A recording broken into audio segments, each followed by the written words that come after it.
going on, guys? Welcome back to the Good Success Podcast. I am your host, Josh Culler, and today we got a special guest on the live stream with us today. We've got Connor Steinbrook. What's going on, man? How you doing? What's going on, man? I'm just glad to be here.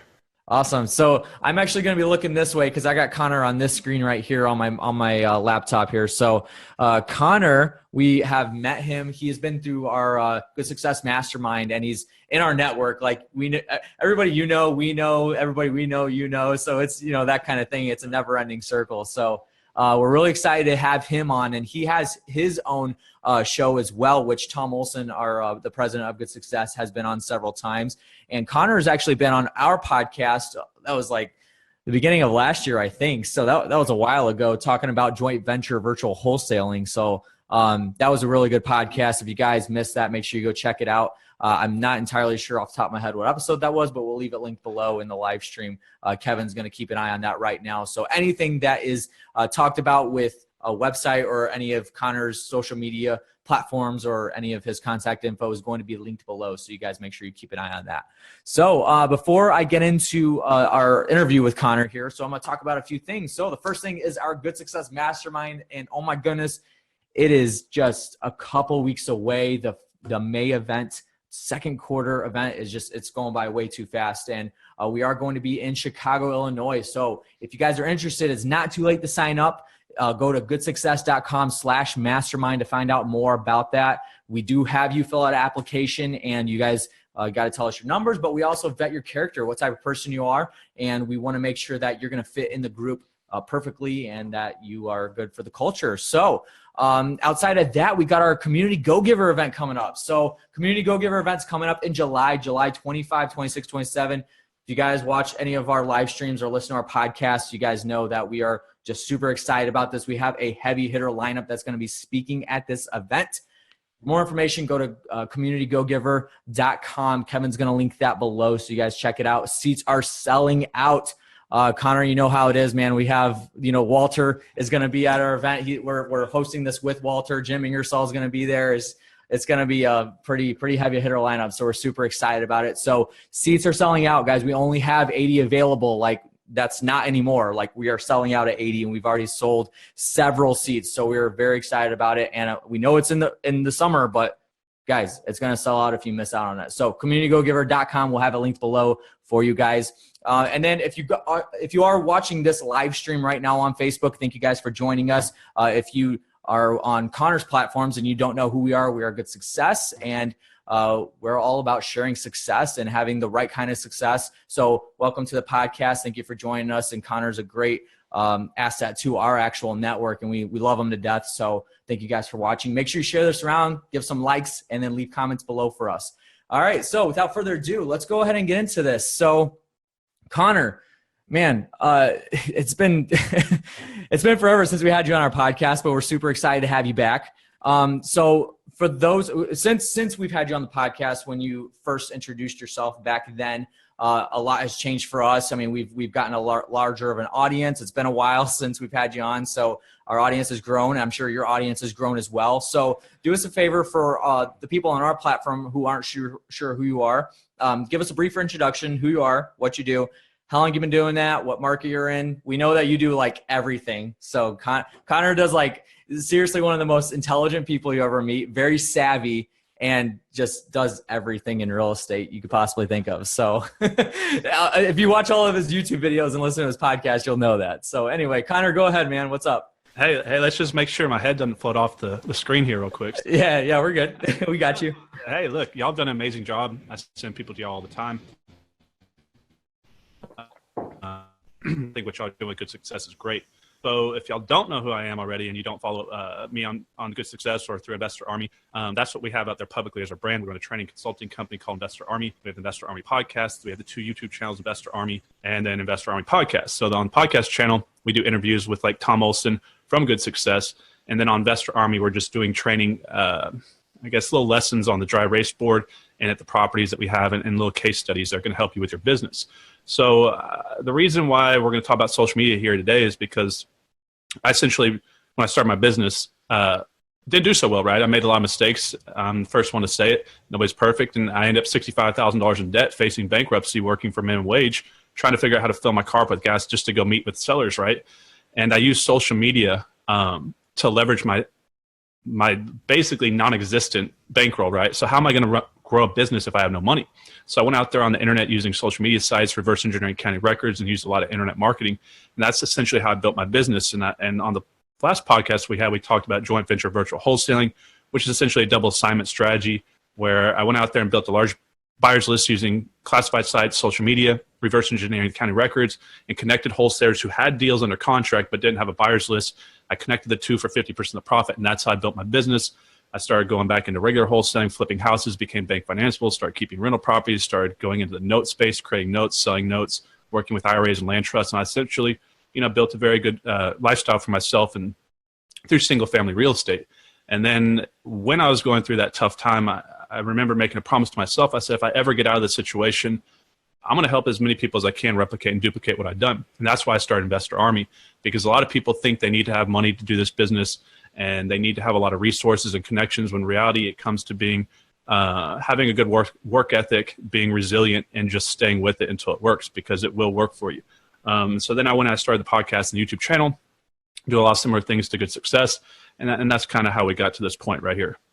Awesome. And like he said, he does everything. So there's no secret behind that. But so can you go a little bit deeper into what your actual platforms are about? So you have Investor Army, and then you have your podcast. And I know you kind of mentioned them a little bit, but can you go a little bit deeper into it? So if people end up on your platform, Kevin's going to link them below.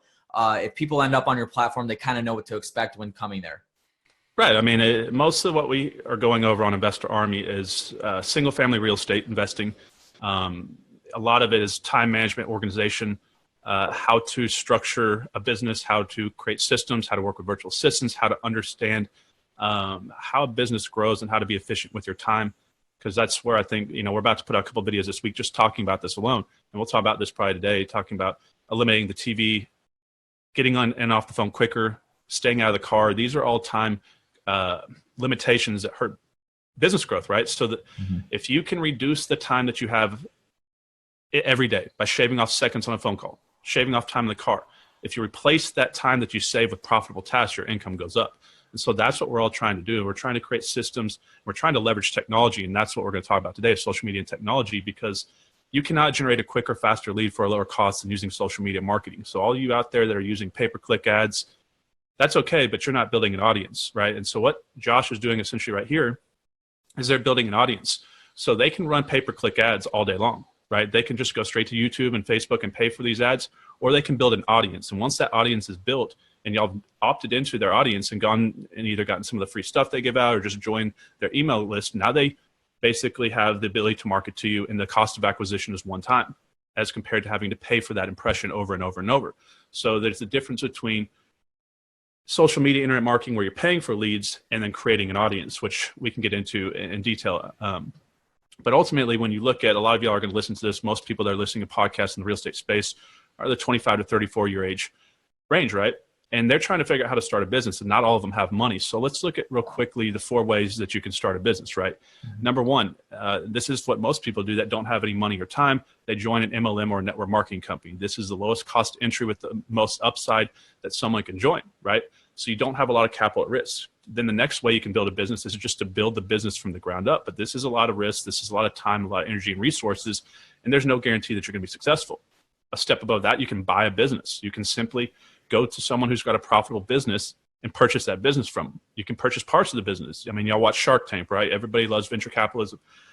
There's lots of different ways. And then the last way people can get into the business world is a franchise. You can go buy a franchise, which is a little bit less risky than it would be to buy a business. And it takes a little less skill because you're just buying a cookie cutter done for you business that's already out there. So these are the options that people have when they just say, I'm fed up with my life. I hate my life. I'm ready to go into business for myself. These are their options. Problem is, buying a business, buying a franchise, starting a business costs a lot of money. Join network. All these businesses, except for the first one, cost a lot of money unless you can leverage social media. And there's billions of users out there on these platforms that you can get to for free. There's a lot of people on our team that are on our realtor team that are also investors, and some of them are using Facebook, going into buy, sell, and trade groups, just posting ads, and are literally doing deals with no marketing budget. Think about that, right? It's just your time. So it's always a battle of time versus money. So when you start your new business, you don't have a lot of money, but you have a lot of time. And then as things grow, you have a lot of money, but not a lot of time. And that's when you start paying and outsourcing and allocating and delegating off tasks, I guess you could say. So you want to say something? No, I was just going to wait for you to yeah, because I love the whole thing that you're talking about time, because that is absolutely huge when it comes to, yes, building a business, is because you start running out of time and you got to utilize it the best way possible. And that even goes back down to marketing. So, I mean, you're right on point with that. I love where you're going. So, well, I mean, let's look at this, Josh. I mean, you have two ways to increase your income, right? Everybody gets into business to increase their income. So if you take a wholesaler last year that did, and I think we got a video that I filmed coming out talking about this. If you take a wholesaler that did 12 deals, one a month, 10K a piece, that's 120K a year. How does that individual go from 2 to 3 to 4 deals a year if they were tapped out on their resources and on their time and energy to get to where they were at the first time? So you can either be more efficient with the resources that you have and the strategies that you're using, either get your cost per lead to go down so you can spend more money on marketing, change your marketing strategies, use a better marketing piece. You can, get better at closing deals. You get more efficient. Every call that comes in, you're better at negotiating. Or you can simply go on the other side of the world and increase your time, right? So if you increase your time and incrementally you're averaging 1 deal a month or 1 deal per every time unit spent, if you can double the time you have in your business, you can replicate and duplicate what you're doing to get those 12 deals. And essentially, if you double your time, it's not always going to work with this way, but you can double your income by doubling the deals you do. So you be more efficient, better using your resources, or you increase your time and do the same thing you're doing. So yeah, and I love the word that you're using too, is efficient, because you have to remember that just because you're busy doesn't mean you're being productive. Those are two totally different words, guys. Like you really have to understand that, because I mean, we could be busy doing any and everything that's in the universe, but not be productive and not working towards something that's gonna either build you or your business. And that is just like, we didn't even have this topic on the list for us to talk about, but I love it because that is just where people get caught up a lot. I mean, we were at an expo last week for Think Realty. We're partners with them, and there were so many people that walked by our booth, and they're talking about how they want to get into real estate, how they want to start doing deals. And well, first of all, they come up and say, I asked them, tell me a little bit about yourself, because they always ask, well, good success, what are you guys? And I said, well, how about you tell me a little about yourself? And as soon as they start talking, they're saying, yeah, I'm into wholesaling and I do fix and flips and buy and holds and whatever they do. And then I asked them, well, how many deals have you done? And normally they say, oh, well, I haven't done anything yet, but I'm getting into it. And then, you ask them how long they've been doing it for. And there was a couple people where they've been looking for deals or trying to get anything going for a year, 2 years. And it's like, that is 100% that they're not using their time correctly. Like if you are not getting a deal in 1 year, you're not doing it right. And because of that, I mean, you learn one or two ways. Like you learn the hard way, which is wasting time, wasting money, wasting resources.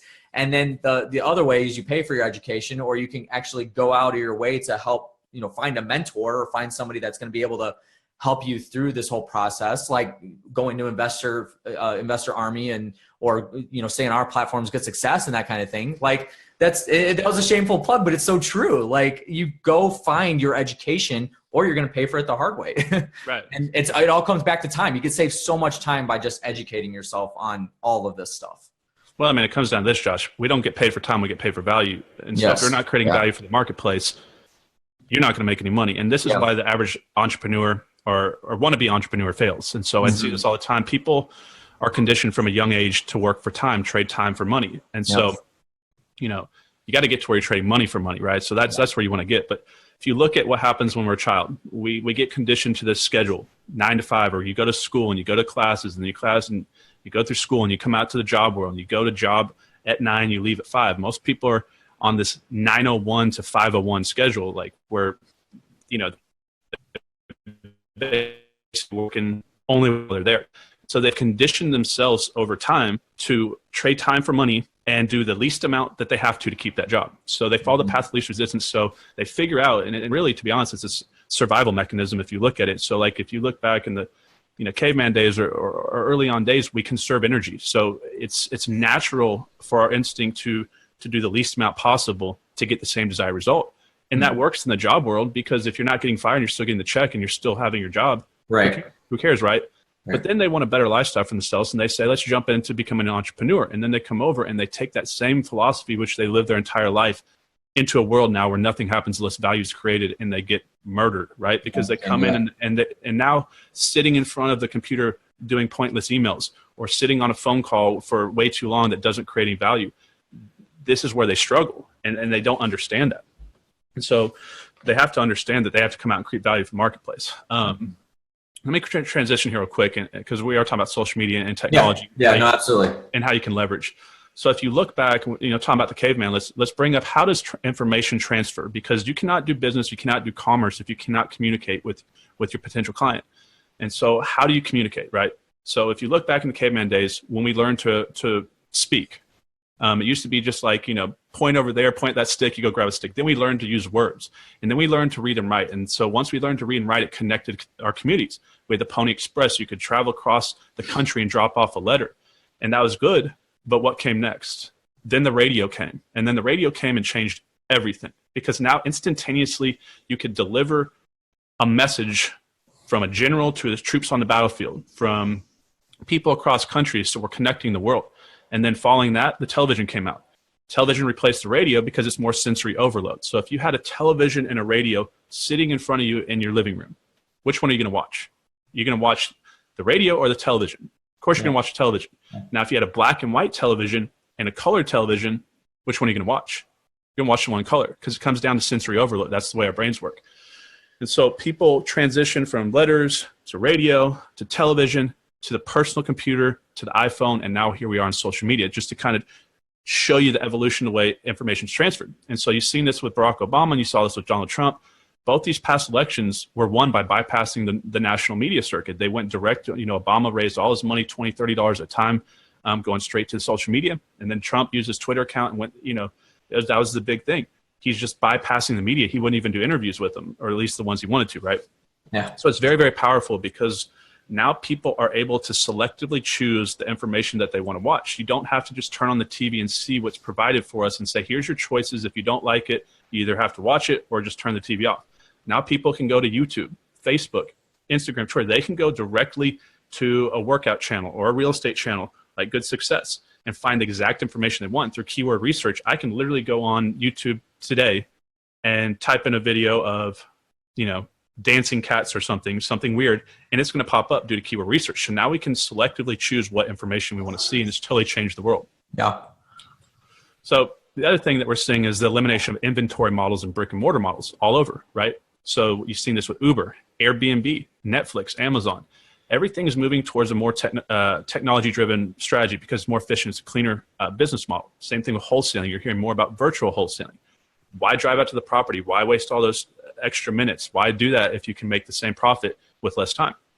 And so this ability to have a brick and mortar office is going to be the way of the dinosaurs, right? Unless you actually need to go physically into a location, it's going to get to where it's all done without inventory and brick and mortar models. Well, here's the reality of it is that it's the moving of time, right? It's the moving of technology has now taken over the world. And I mean, I have Kevin sitting right here, and we always have these conversations because he's a director of marketing, and we always have these conversations where people are still it's all about trading for attention, because you want to go where your attention is. I love the analogy that you just gave about the language and how that people going from pointing all the way up until now it's social media, and that's where people's attention is, but that's where they listen to.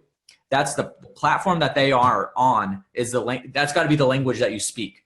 And when it comes to it, like optimizing social media for that language is going to be important. And I think you might be getting into it, but kind of moving tracks a little bit is I want to go back to one of the points that you made early on before we even, got into this, is you talked about building a community. Right. So and you might have a different thought, which is totally fine.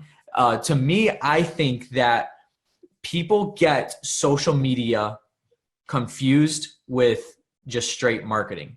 Like social media marketing, yes, it does exist. You do need to use it. You do need to use the platform.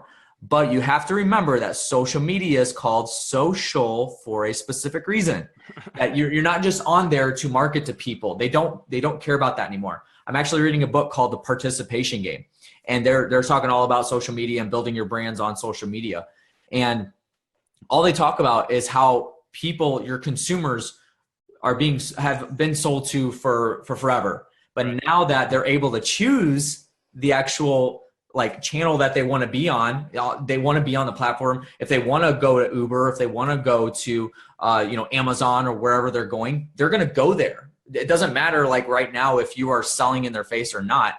They already have in their mind where they want to go, where their preferences are. So allowing them to participate is going to build your community. And building a community on social media is far more important than like what you said, the pay-per-click where you're doing, one sale. Now that could, convert to somebody that actually goes into your community. But most of the time you want to, it's give, and then you can, once you provided the value up front, you've said value a couple times, that is where it's important. And so, I mean, I want to hear your thoughts on that. It's like, because you kind of touched on it, but you didn't go too far into it. So building a community, I mean, because you have a pretty strong community with your platforms too. Right. So how did you get into that and find yourself actually having that mindset as opposed to what everybody else thinks is that I'm just going to post a house on my social platform with the performa and not give any value. And that's all if you scroll through my entire Facebook page, that's all you're going to see and nothing else. So, I mean, how did you get into that mindset? Right. So, I mean, you brought that up. I mean, Gary Vaynerchuk wrote his book, Jab, Jab, Jab, Right Hook. Yeah. Does a great job. He was That's what I was referring to. So good. Got that. He was one of the foremost leaders, in the social media place, right? So, guys, got to understand essentially what you can do. I mean, people have been using brick and mortar. Let's bring this up again. Because people have been using brick and mortar REI clubs and events forever. And we all travel to these events. But look at what we're doing right now. We are on a podcast. In the past, before technology, Josh and I would have had to literally, before the phone, had to physically be in front to front, together. But now, what's more personal? A phone call or being able to look each other face to face, eye to eye, see each other's mannerisms, see the excitement on each other's face. If you don't understand sales and negotiation, communication, and body language, this is very, very important for doing business. So essentially, by building an audience, you're now able to create an online virtual REI club, which people have been doing for years. And so what is an REI club owner doing in the first place? They're creating a watering hole for local investors to come to so they can do joint venture deals with them, raise money, sell them products, put on events. There's all sorts of things you can do. But even here in Dallas, where we have some of the biggest meetup groups there is, I mean, to get 40, 50 people to a brick and mortar location, that's a tough thing to do. But this video right here that we're on is going to get hundreds, if not thousands of views here very, very soon. Mm-hmm. So essentially we can be more efficient and get to more people. So, everybody always says it's all about what you know, right? We all understand self-development. We all understand we have to read books and listen to podcasts and get the foundation. And it's always saying, who knows or who do you know, right? It's not about what you know, but who you know. And that's very important. Your network is your net worth. We know from David Phelps and Jim Ingersoll, a lot of these individuals that we're all friends with, very, very powerful. And networking events are great. But you have to take it one step farther. It's not about what you know or who you know, but who knows you, right? I love that. I was actually hoping you were going to go there because that's so true. Because, you hear it all the time, like it's all about who you know, but no, it's not. I mean, I know Jeff Bezos, I know Gary Vaynerchuk, but they don't know who I am, that kind of thing. So absolutely.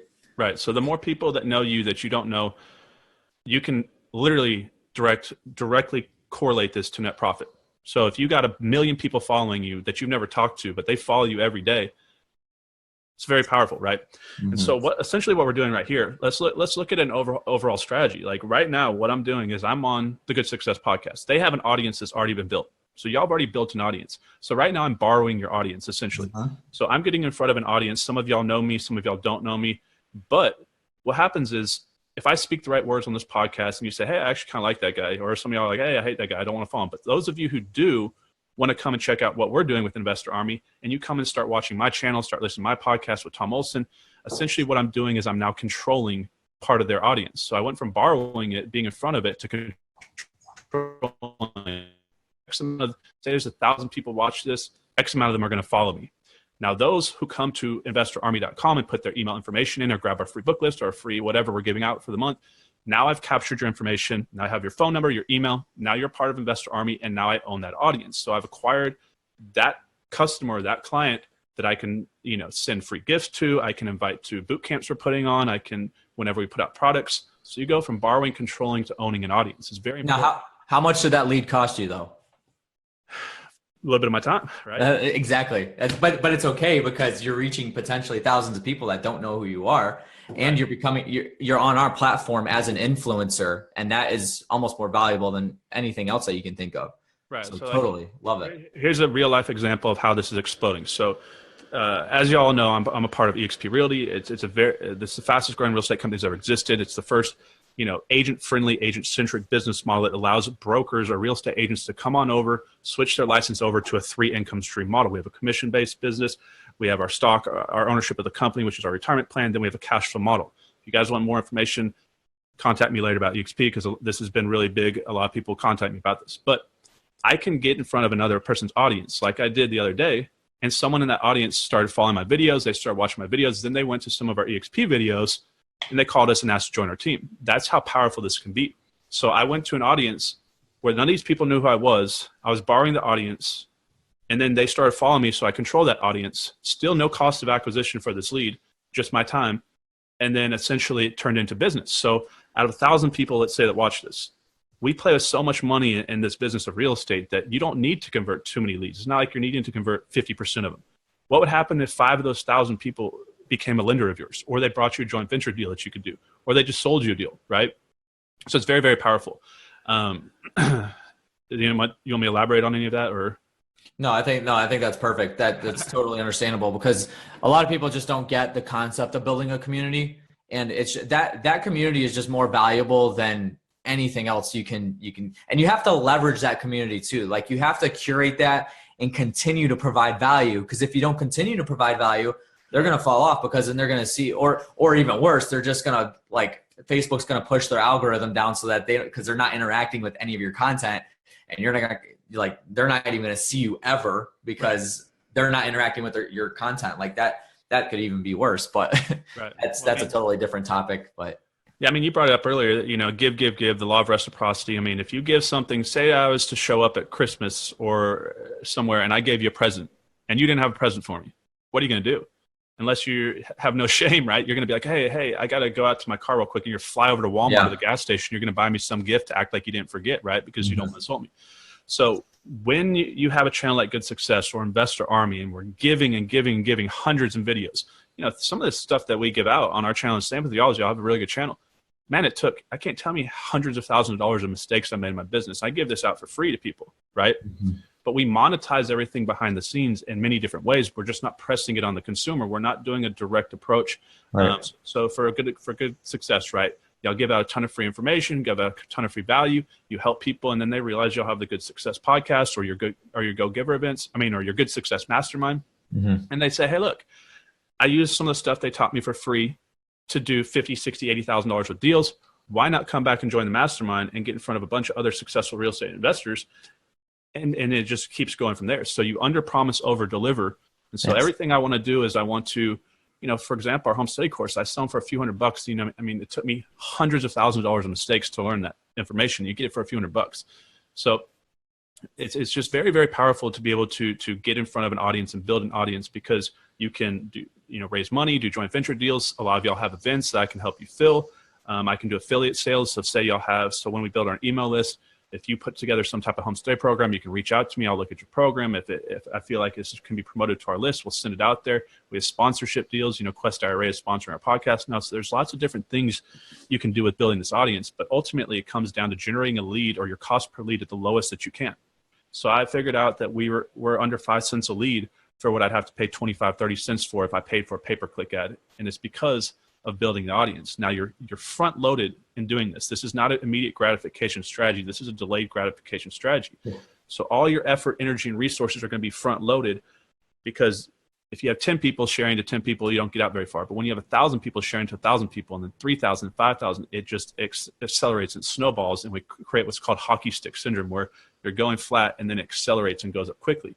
And most people, Josh, don't want to push through that first 6 to 12 to 18 month battle of where they're putting a lot of time in, putting a lot of energy, making these videos, making these podcasts, and they're not getting any traction. But they So park on that for a second, because a lot of people that we talk to, they look at social media as like little ROI. It's the front, like you said, it's the front end of it. that they're like, yeah, I've been on social media and it didn't do anything for me. Okay, so a few questions. First of all, what were you posting? Like, what was your content? Second of all, what was your strategy behind that content? And then third, how long were you like actually like executing that? Right. And a lot of times it's like, yeah, 3, 4, 5, 6 months, and then they fall off. Like, go into a little bit about like just keeping up with it. I mean, we've been doing this podcast. This is episode 101. So we've been doing this podcast for like a year and a half or so. And at first, like I remember I want to say that our podcast with you was like episode 30 something. I'm not 100% sure about that, but back then we probably had I don't know, maybe an eighth of the listeners that we had that we do now. And it's just, it grows. It's a snowball effect, but it has to give time for it to grow.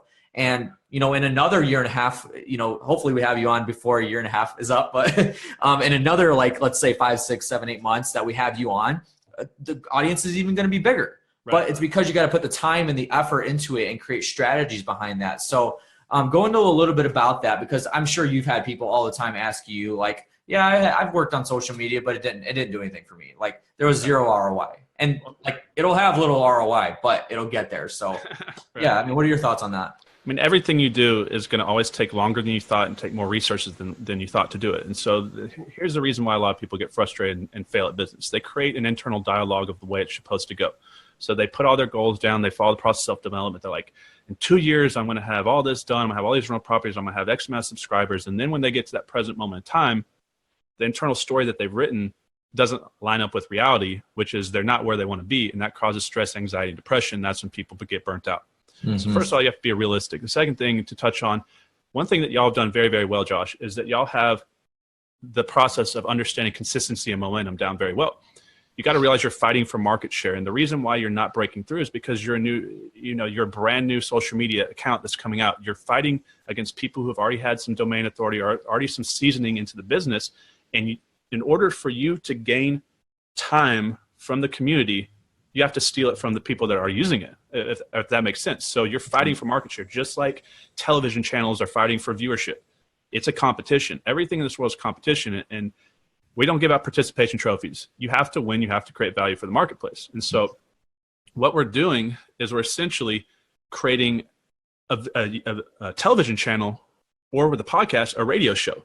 And so you're going to have to stay consistent, because here's what happens. If you post once and then you don't post for 3 weeks, and then you post 2 videos and then you don't post for 3 weeks, nobody understands what you're doing. Even if they liked your video, they're not coming back, because if you post 2-3 times a week consistently on the same days, and really you should post the exact same time on the exact same days. I know it's tough because y'all are busy, but people get conditioned. We're creatures of habit. They're going to know, just like, American Idol comes on, whatever time of week it comes on, or whatever, Naked and Afraid, or whatever shows they're watching right now, right? When it comes on. And so you've already allocated that time on a subconscious level to that show coming out that time for what you're going to spend your time on that week. So if a show's coming on, that's your favorite show at 7 o'clock on Thursday, and you turn on the TV and it's not there, what do you do? Yeah, you're going to be upset, yeah. Right? You're going to be frustrated, which is going to give you some angst towards that channel or whatever company you're watching. But that time isn't just going to disappear. That next hour of your life was already dedicated to something. But now you're going to go find a competitor, a different channel. So if you're watching Investor Army and I stop putting videos out for weeks, what happens if you get a good success? And now you're like, hey, man, they actually got some good stuff here. You may not want to go back to my channel because the experience that you had. So for one, it's consistency and momentum. The second thing is, I think, Josh, people overspend. I've seen a lot of people put a lot of time and money in their first videos. They spend thousands of dollars to create these videos, and they're not getting any viewership. And so if you look at someone like a Ty Lopez or a Gary Vee, even though Gary's got his vlogs and they follow him around, or Grant Cardone, some of these guys are, that have big channels. A lot of them, like Ty Lopez, still just films right on his camera of himself. Because if you're gonna bring out camera crews to your houses and you're gonna spend all this time, energy, and money before you know the result, you're just setting yourself up for failure. It's more about consistency and repetition and momentum than it is on the quality of the videos. So I get out of this with so many people, like people here in Dallas, that run big channels and big, they spend a lot of time on it, and our channel is exploding way faster than theirs. And I'm trying to explain to them, put out more consistent content instead of spending so much effort, energy, money trying to get out those videos. Because what people are coming to YouTube for, Josh, is they're coming here for a one-on-one personal connection. They want to If they wanted a giant production, they go to television. They go to traditional TV. Yeah. And so I think that's where a lot of people fail, because if you're going and spending $1,500 or $3,000 to create one little video and it doesn't get but 50 views, it's going to break your heart. You're going to quickly start in your mind saying, okay, well, I'm going to have to create X amount of videos to get X amount of views, and that's X amount of dollars. I don't have X amount of dollars. How can this possibly work? And then you're going to get into a bind, and you're going to stop because you don't see the return on investment. Just start filming videos on your phone, guys. You got to get over the fear barrier. I don't like filming videos. I don't like speaking in front of crowds. It's just, it's what you got to do. It's so true. Yeah, it's so true. Like there's a couple things I want to say about that too, because for good success, I mean, a lot of our videos are like well produced. I mean, like we have 2 specific people that are working on the actual like production and the back end of these videos, the podcasts and everything. So they are well produced, but it's because we have people that are designated to that. You may not have somebody that is designated to that. You may not be able to afford somebody that's designated to that specific position.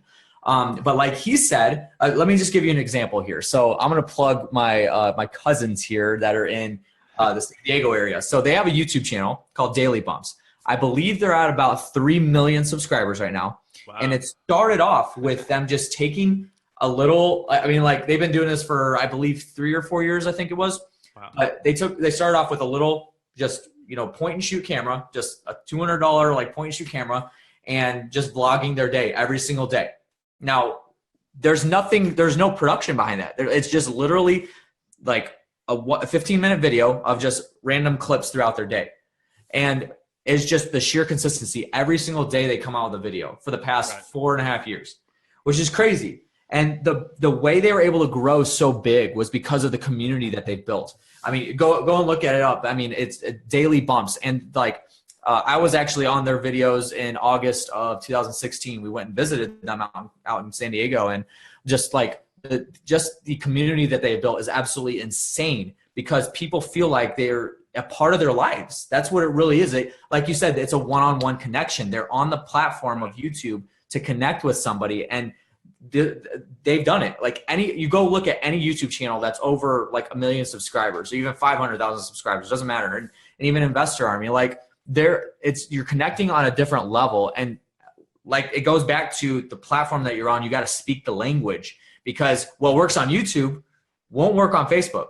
What works on Facebook most of the time, like you can't post a status on YouTube, right? I mean, they come out with something where you could do some kind of a message in your actual subscription feed, but like you get what I'm saying. So you can't speak the language, and you kind of have to learn that. So I totally agree with the community building. But then also going back to your last point, there was the quality of your content. Like if you don't have somebody that's on your team that actually produces quality content, and that's like what they're designated for, don't be afraid of that. Like just go out of your way to create the valuable piece of content. Like you said, you use Gary Vee. Like he started off with a little like hand cam recorder on Wine Library TV, and like it exploded. But like it's taken so long for him to get to the point where he is now. And that's like the biggest thing, but he's consistent. And I love, like every point that you made is great. And going back to the quality, like don't be afraid to produce, as long as your videos or whatever you're putting out is valuable to people, that's what matters more than quality. Like it really does.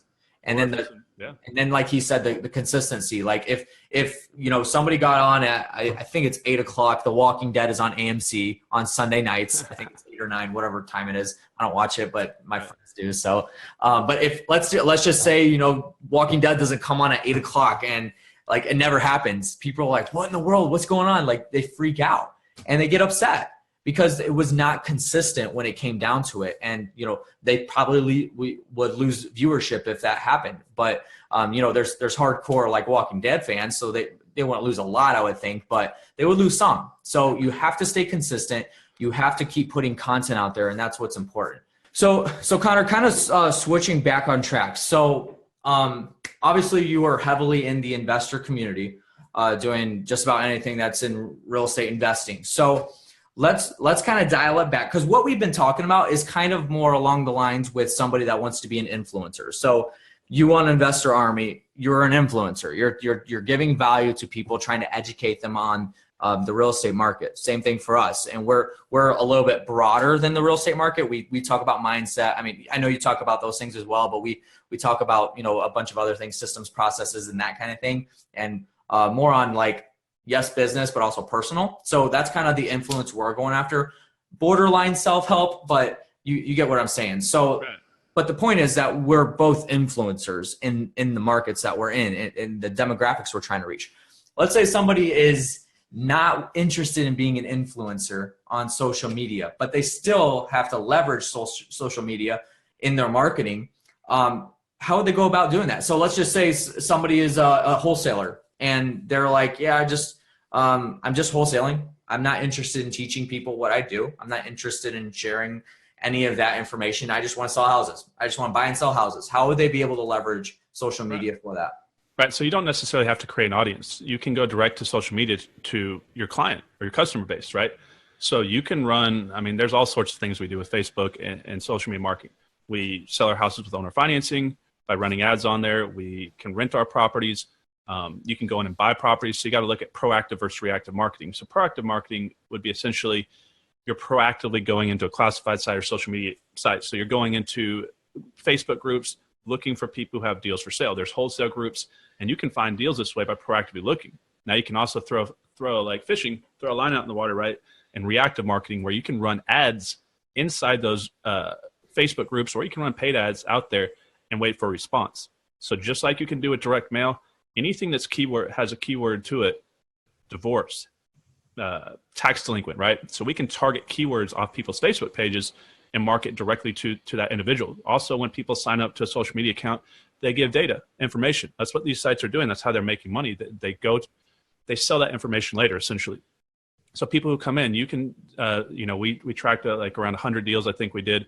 And the average individual that we bought a house from was a single older woman whose adult children had moved out of the house and whose husband had passed away. And this is the exact reason for them telling us.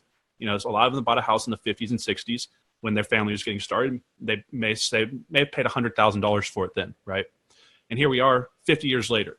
And that house now fixed up would go for $300,000. And their husband passed away. It's a big house. Their children are adults. They can't take care of it. It's 2,600 square feet. So what do? They want to move into assisted living or move into a retirement home with their friends. And because the way their psychology is, they bought it for $100,000 50 years ago, and now I may be offering $150,000 as is condition. They're looking at like they got paid $50,000 to live in that house their entire lifetime. Whereas if I just come to someone who just pulled cash out of their account and bought that house last week and had the same cash amount in that deal and knew the valuation of it, say young couple, there's no way they're gonna let go. So you can target your exact target market. You can target per zip code. You can target per age, per income class. You can dig down all the variables that you would with a direct mail campaign with social media marketing. So you can generate your motivated seller marketing. You can fill your properties. You can find buyers. You can run simply, guys, if you're trying to build your buyers list, run a simple squeeze page ad, right? Just get a one-page landing page with an email, a phone number capture system, connected to Aweber or GetResponse or something like that, and just put an ad in those groups that says, looking for cash buyers, join our buyers list or join our VIP buyers list. I promise you're going to have a lot of people. Or you could simply just say, leave your email below if you want to be on our buyers list. I promise you, if you go into one of these groups, you're going to have people start putting their emails. If you say, I got super discounted deals, new wholesaler, I put new. People are scared to let people know that they're new. But in fact, that's a faster way, in my opinion, to get business, because the sharks come in and you may catch attention from people who actually come buy a property from you that wouldn't have paid attention to you otherwise. Because a lot of serious investors, the one that close on properties, if they think you've got a buyer's list of 10,000 people, they're not going to come pay attention to you because they know it's going to get driven up anyways. So it's sometimes to your advantage to be a new investor. But those are some of the ways, that you can use social media marketing to grow your business. Yeah. So somebody that does like traditional marketing. So let's say mailers. So they do mailers, they do bandit signs, maybe billboards, anything like that. So because we come across people like this all the time, and they think, I do this traditional marketing and I get leads from it. Right. So why would I go on social media? So can you kind of clarify the difference between, so obviously besides the fact that it is digital versus analog, what like the big differences that you have noticed between like actual traditional marketing and digital marketing? So maybe it's not just social media. Obviously social media is going to be in that mix with the digital marketing because that's, those are platforms to be on, but also, websites or whatever else that you're using to get those funnels built out. So what's the difference? Somebody that's doing traditional marketing and comes to you and says, yeah, Connor, I don't really care to put any time or effort into digital marketing. First of all, I don't understand it. Second of all, I'm doing traditional marketing. I'm getting leads from it. So what would you tell them? I mean, look, guys, it comes down to getting every edge you can. So if you look at what most people are doing, which is direct mail, they're spending from 35 to 45 cents a postcard, and direct mail will work. It's always worked. It will always work at some response rate.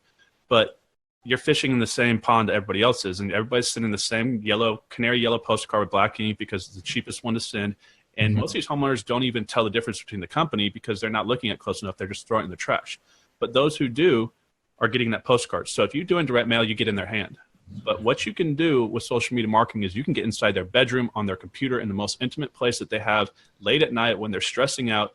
And when they pull up their computer account and my face or my logo or my avatar is right there for them to see, and they click on that ad, and I put a retargeting pixel on that ad, and my ads follow them around the internet, I'm right there on their computer where they're spending most of their time. Where's your postcard? Right there in their hand as they're going over the trash can, throwing it in the trash can. And that's I was gonna say, when was the last time you were excited about going home and checking your direct mail? Like nobody does that, you know? Right. So there's all sorts of ways we can get to the consumer. Not to mention, I can do that for cheaper than you can for mailing a postcard, right? Yeah.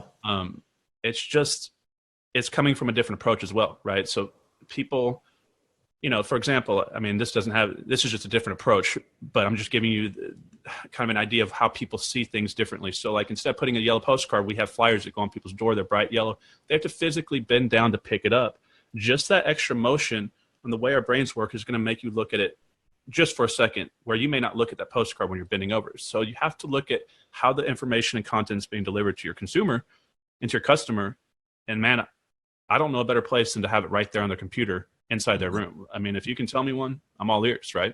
Yeah. Well, it's also the fact of your demographic too, because you and that's a even bigger picture. You got to understand your demographic. Like most people are going to be on social media. Like let's just face it. But also, I mean, you think about if somebody's 60, 65 years old trying to sell a house, the traditional marketing might work better than digital marketing because more than likely they're not going to be on social media. If they are, they don't use it.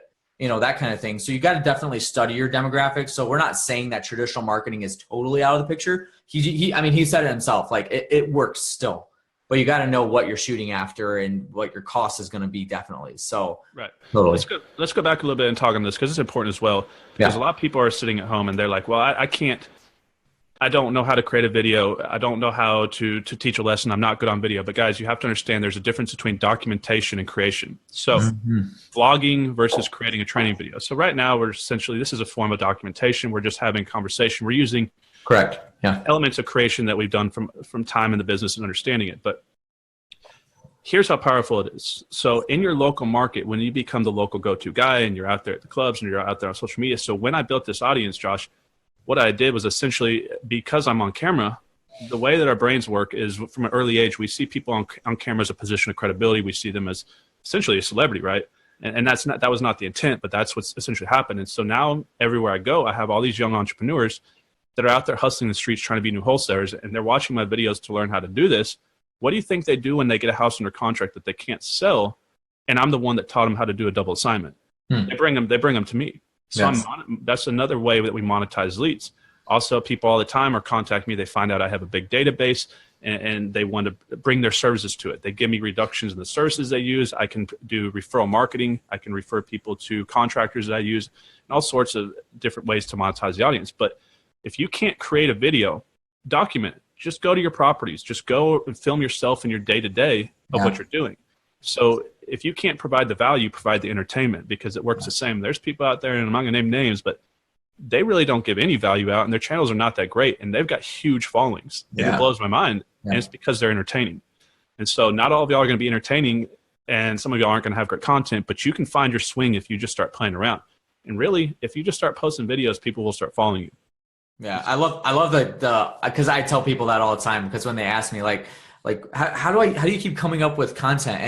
And the first time I heard it was Gary Vee, but he talked about documenting versus creating because I think that's so valuable because even there's been a couple podcasts that we've come out with that was just Tom presenting at the mastermind. He does a mastermind. He does a presentation on each day of the mastermind. Normally it's When you change what you think, you change what you do. And then he does a couple others, that kind of thing. But we're just taking the audio and putting it as a podcast. That's total like documentation, because we're not having to go out of our way to create that content. And perfectly, like you said, this podcast, we're having a conversation.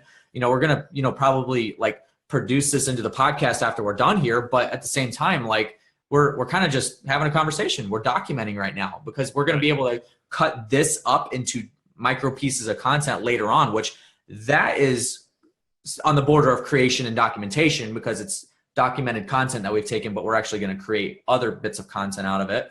But yeah, totally. I love that. And like he said, if you're not in the place where you have somebody that's like on your staff, or even you don't know how to create content, then just go document it. Like we all have our smartphones, right? That, good camera phones, like they're all good now. So use it to your advantage, and actually like film yourself out at the property and, kind of doing that. Even if you're one thing that I love, one of our mastermind members, he was actually on our podcast. I think it was episode 99, was Dewey Wynn. And he goes to these houses. He's in Winter Haven, Florida, and he goes to his houses. He's not an influencer, but he takes out his phone and goes live pretty much does a showing of the house. And that's totally cool. I mean, he does that, and he swears by it. Like he has a pretty good audience because of that stuff that he does. Right. And I mean, if you go back and listen to our podcast with him, I mean, there was a lot of people that we reached that don't know us, but they know him. But it's because he documented the content while he was out at the house. He didn't have to like plan it, script it, and produce it, that kind of thing. So totally, I love that concept of documenting versus creating. And, some content you have to create. Like if you're doing a promo video, like for our mastermind, we're doing a promo video. I got to create that, right? I'm not going to just be able to document that.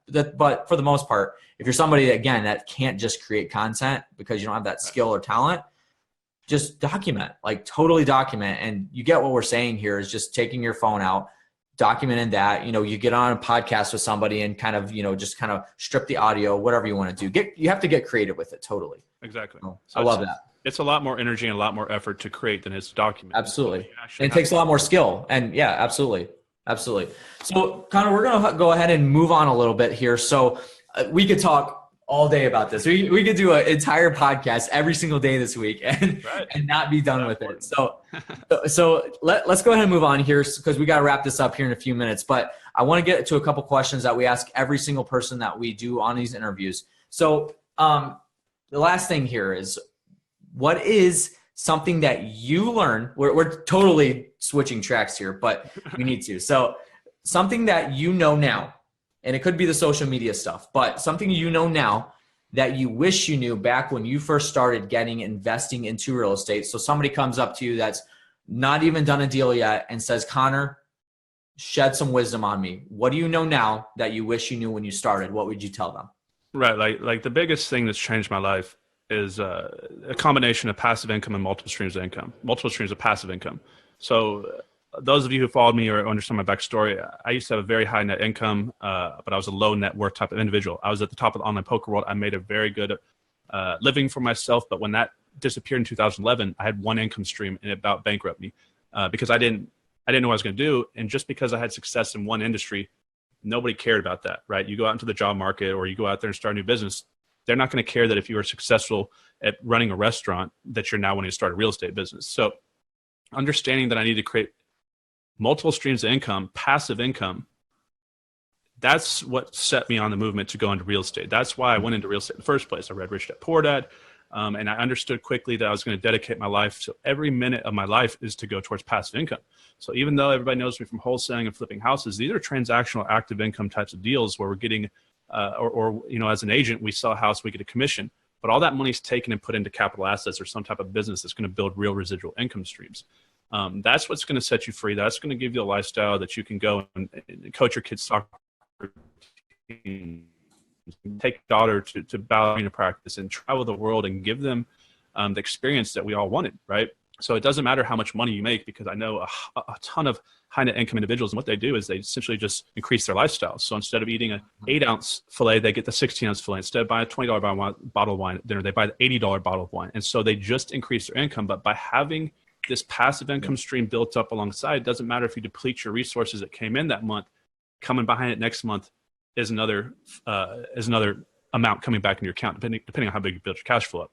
Yeah. So the first thing people need to do is get to a 10K a month passive income. That's going to essentially put the oxygen mask on you. It's going to take off the financial handcuffs of your life. And now you're going to decide, now you're really going to know who you actually are. Most people don't even know who they are.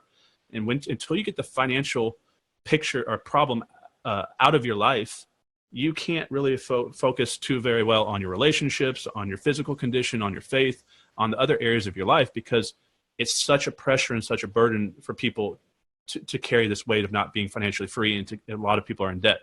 And so that's the first thing is, even if it's just, creating a YouTube channel and getting $100 a month from views coming in from AdSense as one of your income streams.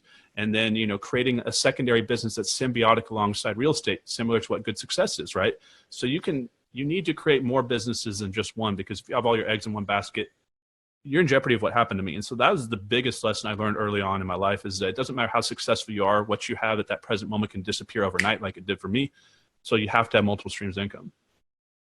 Yeah, that's so powerful too. And Connor's story is incredible. I hope you guys got that. Connor, is there any way that somebody would be able to hear your full bio? I mean, do you have that out there anywhere? Yeah.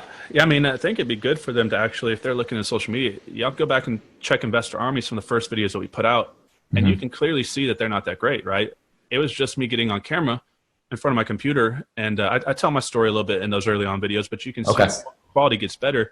And it's just good to point that out for a lot of you individuals. And that's purposely why I left those up. There's a lot of videos that I thought I was going to go back and take down later. But now that I'm speaking all across the country on social media, people want to know about this. Yeah. I leave them up there to say, hey, look, when you start something, when you start anything, you're going to suck at it, right? Let's be honest. And then you're going to suck a little bit less. Then you're going to start to get better at it. Then you're going to be okay. Then you're going to be average. Then you start to get good. And then you're going to get really good. And then people are like, wow, that guy's really, really good at what he did. And they become world class. And now people start paying you to do what you're doing. And so that's what you're going to have to do through everything. And so you can see, as long as you're making advancements, just like Josh brought up, look where they were at a year ago. Now look where they're at, right? So it takes time, it takes effort, it takes practice, and it takes, going out there failing forward. And so get over that fear barrier. Don't be so concerned with what people are going to say, because X amount of people are going to hate you no matter what you do. X amount of people are going to love you, and most people are going to be indifferent, right? And you're only going after that little sliver of the front, the people that are loyal followers to you. Because if you can build an audience of 10,000 people and you can figure out how to monetize 10% of that audience by $1,000, that's 1,000 people by $1,000. It's $1 million. And people tell me it's hard to make money today. This is the easiest time in the history of Earth to make money. I don't know what they're talking about. I have 100 businesses I could start tomorrow. I just don't have the time to do it. If you can figure out technology, and a lot of y'all are older, and don't let that be an excuse, because I hear it all the time, well, I'm too old for social media, I'm too old for the internet. That is the most detrimental verbiage that you could be speaking into existence at the moment, because you've just essentially told yourself that you're no longer able to do the single. You're no longer relevant. You're not keeping up with the way the world's going. That's a total opt out. Right. They'll be like, well, maybe my grandson can come teach me. Yeah. That's not how it works, guys. If you want to stay competitive in the marketplace and you really want to stay competitive, you're going to have to learn it. I don't care if you're 100 or you're 2 years of age. Figure it out. I figured it out. I don't come from a social media background. I don't come from a television or radio background. These are skill sets I taught myself. And so these are what you're going to have to do as well. But if you figure this key out, or this piece of the puzzle out, it's going to explode your business, because you can generate leads cheaper, faster than you could anywhere else. And it's just the facts of it. People who are not willing to get out on social media, who are not willing to get on video, who are not willing to put themselves out there, are going to stay in obscurity. No one's going to know who they are. And if nobody knows who you are, how well can you possibly run a successful business? Yeah. And influence people, totally. That's 100% true. So Connor, that was awesome. And my last question was going to be, you have to leave the audience with one valuable piece of information, but that whole last 2 or 3 minutes was perfect. So we're not even going to go anywhere after that. So awesome. Well, great podcast, man. That was fantastic. Lots of value that was brought on there. So we're definitely going to have you back soon, and we're going to talk a little bit more about this topic. Fantastic. You guys go check out Investor Army. Kevin's going to link that below. So Connor, if somebody wanted to get a hold of you besides possibly direct messaging you on your social platforms, maybe that's the best way, how would they be able to get a hold of you? Right, guys. So if you want to go check out what we're doing with Investor Army, you can go to investorarmy.com. You can go straight to our YouTube channels. We got 2 of them, Investor Army Podcast. We got Investor Army on iTunes, SoundCloud. It's all out there. So you can go there. You can contact me directly at 469-855-6963. There's a lot that we can do. We can help you get a virtual assistant if you need a virtual assistant. Contact me for that. If you're interested in looking into what we're doing with eXp Realty, building teams all across the country, and you want to work directly with me as a partner, you can do that as well. Reach out to us. If you're in DFW, I do buy houses. I'm active in this business. I'm not just some guy on YouTube. I know some are like that, but yeah. And I'm out there actively doing this every day. If you have businesses or in DFW or nationally, or you think you're watching this and you want to be on our podcast and you think it can benefit us, both of us mutually, we can have a mutual exchange in abundance, just reach out to me. There's a lot of ways I can do. I'm not someone that's just like, oh, you're going to talk to my assistant. Text me and see what happens. I work 16 hours a day every day. This is what I do. This is what's fun for me. So reach out to me if you think you want to work with me. Absolutely. And Connor, that's 100% true. Because when I texted Connor to try to get him on this podcast, he responded within like 5 minutes. So it's totally accurate. And we're so happy to have him on the podcast here. And guys, we're going to have linked below everything that he mentioned. And then also Tom's podcast that he was on, the most recent one. I know Tom's been on there a couple times, but we're going to have the most recent one that he's been on with Connor and the Investor Army podcast linked below for you guys to check out. So that could be a good starter for you if you are not familiar with Investor Army, but you guys are with us on our platform, kind of watch that and listen to it and you guys will see it. So Connor, appreciate you being on, man. We look forward to having you back soon. So that is good stuff. Awesome, guys. Yeah. And make sure, guys, if you've been following Good Success, help them out. They're giving you a ton of information. Share their videos, leave some comments below, and make sure to subscribe to these channels and go to their podcast and leave a 5-star review. It also helps you because when you start subscribing to these channels that you like, they're going to send you related channels and other channels that you may not know exist that can actually change your life because now they're connecting, like resources. And so there's a lot of value into supporting these channels and vice versa. Just pay it forward. Yeah, we appreciate that, Connor. Thank you. And then, collaborating is totally the biggest thing, especially when you're on the same platforms as, you're the people that are actually in your industry that are doing this, so influencers. So awesome stuff. Appreciate that, Connor. So that's going to do it for today's episode, guys. If you guys were watching live on Facebook, we appreciate you doing that. If you don't know who we are, but you guys are with Connor, so we appreciate you guys joining us on the live stream here. And then if you are listening to the podcast that's been produced after this video, thank you so much for listening in. Make sure you are subscribed to us on Google Play, iTunes, SoundCloud, and Stitcher. Make sure you leave us a review. We would love to hear your guys' thoughts and comments on this. And like Connor said, I wasn't actually going to mention it, but if you know somebody or yourself that you would be interested in being a guest on the podcast, make sure you go to goodsuccess.com and leave a review there, and then also contact us there. There's a contact us page that you guys can go to contact us, and then email us so we can get you on the podcast. So that's going to do it for today's episode, guys. Thank you so much for listening in. Remember, whether you're looking to survive, thrive, or matter, our goal is to provide the tools to reach your vision. Thanks again for listening, and until next time.